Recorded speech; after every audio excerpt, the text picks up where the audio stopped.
Hey mama, welcome to the podcast. I am Jocelyn, fellow mom of 5, and you are listening to the Positivity in Pregnancy and Motherhood podcast. I am here to encourage you to find positivity during pregnancy and in motherhood, as the title mentions. So I'm glad you're here. We are actually going through a pregnancy week by week right now, and this is 19 weeks. If you are 19 weeks along, congratulations, mama. You are almost to the halfway mark, which is 20 weeks and is so exciting. I always enjoyed getting close to 20 because that meant it was downhill, right? Anyways, we will jump into today's episode talking about some changes happening with you and with baby and things you might be dealing with, and of course, as always, some mindset tips to help you through. Hi, I'm Jocelyn, fellow mom of 5 and host of the Positivity in Pregnancy and Motherhood podcast. I help pregnant women and mothers to find the positivity in their season of life through changing their thoughts to work for them and not against them. I help mothers find the small, doable steps in thought and action without making drastic changes to their everyday mom life. And I can help you. Let's find positivity during our pregnancies and in our motherhood together. Thanks for joining. So I don't know if you've noticed, but these episodes have fallen into a little bit of a rhythm, and I think I'm going to keep up with that rhythm because I like it. We kind of start with what mom is going through, how baby is changing, and then get into the mindset so that the mindset will be top of your mind and you can carry with it the next week. So this week for mom, your body is really starting to stretch and grow. And that is good and normal, but sometimes this stretching and growing can create pain. Some of you may be experiencing sciatica pain, low back pain, or round ligament pain, which feels like sharp pain going down the groin. You are so close to the middle mark though, so some of these pains can get annoying. And to deal with the pains, or something that can help you, is taking an Epsom bath soak.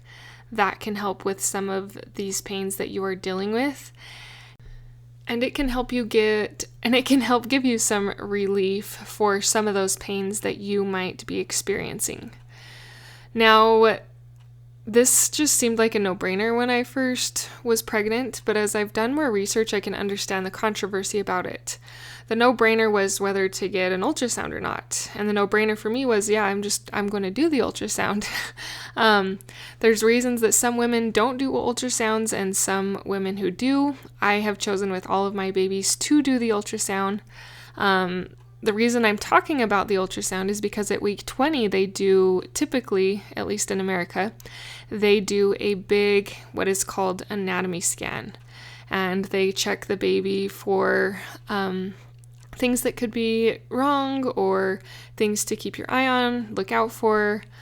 This is also an opportunity for them to check gender if you are going to find out the gender of your baby. So it takes a fairly good amount of time to do this scan, but do your research if you feel ultrasounds may be something you might be a little hesitant about.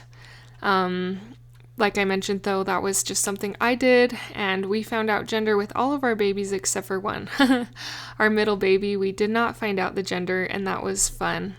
And I was glad I did it once, but I liked knowing. It was good to prepare my mind and my home and the baby's clothing. What clothing I needed to stock up on or get was always nice for me to know. So those are some things to be thinking about for you.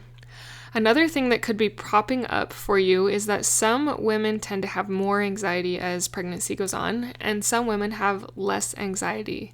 If you feel that you are starting to get some of that anxiety, maybe around childbirth, start doing a little bit of research to calm some of those anxieties.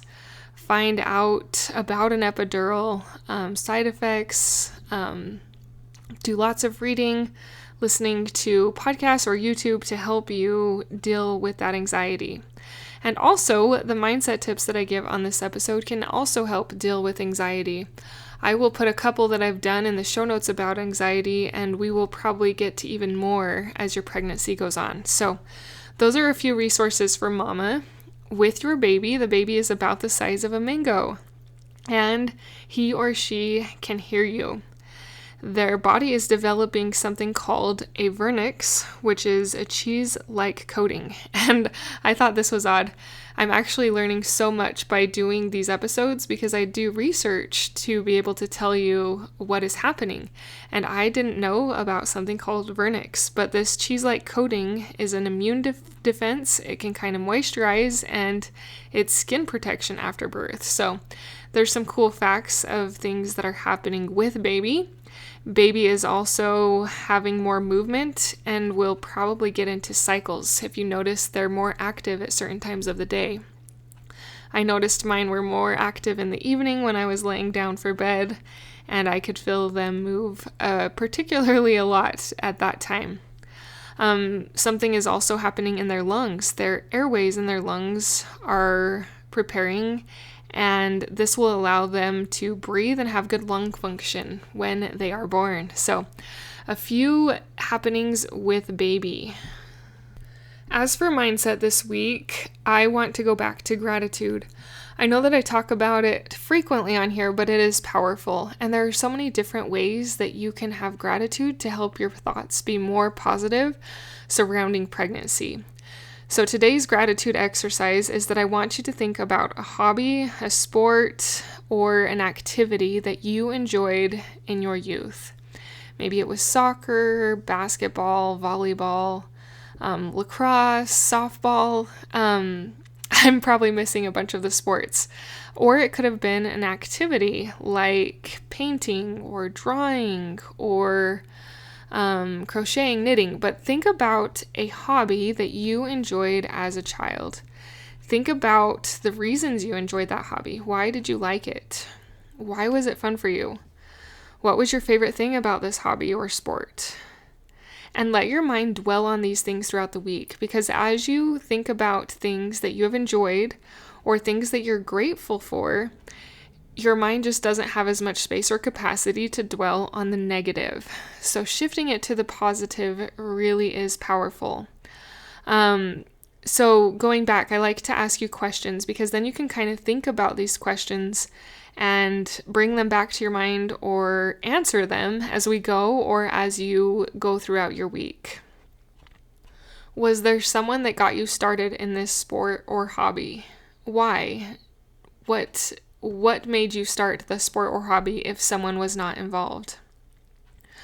What is your favorite thing about it or your favorite memory with it? Maybe you have a particular game or a particular piece that you've made that was just so fun and you have such great memories of. Think about these things. Think about these hobbies, these sports, and these activities that you have done that brought you joy. And as you shift your mind to joy, you will find there is, as I mentioned, less space for negativity. I know that sometimes when you are feeling pain or your body just feels different and uncomfortable, it is hard to be positive. That's why I encourage you to do these little mindset exercises because they are so simple, but they help. I know they help because I have implemented them myself. I have a mini course for mental health that can really help you if you feel that you are stuck in negativity but desire more positivity. I even have a video in that course about directing you with even more questions and prompts to help you think about hobbies and sports or activities that you have enjoyed. So if you'd like to further this exercise, I encourage you to look into that course, which is the top link in the show notes. There's a direct link to it. And there's also a link to my website, which has a lot of free resources and things to look into for more research if you would like to do a little more research on that first. Mama, you are amazing, and your body is amazing. It is an incredible process to grow a little human and to feel them move within, and I am so excited for you in this journey. You are one step closer to holding that little one at the end of this journey, and it makes it all worth it. So keep hanging on, keep trying to find and choose positivity, And know that you can do this. You are stronger than you think you are. You can do this. I believe in you. God believes in you.